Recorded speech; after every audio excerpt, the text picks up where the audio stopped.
Alright, Todd here with Jeep Speed Shop. Here we are under, this is a 2008 Jeep JK. This has our CARB legal exhaust. So these are factory catalytic converters. So a lot of people ask me questions about exhaust and it doesn't fit or there's an issue. But one thing I gotta say is that we always trim right here at this upper control arm mount to make this fit. Here's the fitment. I mean, we're running a bigger pipe, so this is 2.5-inch pipe, so it's really tight. But just kind of give an overview of the exhaust, how it's laid out. Factory cats again, mounted. Cut this side too, so that upper control arm bracket we cut for more room because, hey, we're running a bigger pipe, we need a little more room.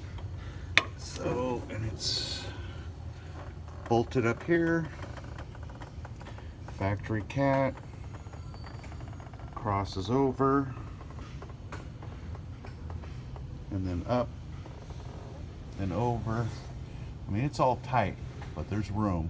As you can see, everything fits just tight because, hey, put a V8 in.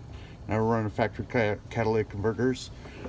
This is 2.5-inch pipe on our smog legal exhaust. So, all right, Jeep Speed Shop out.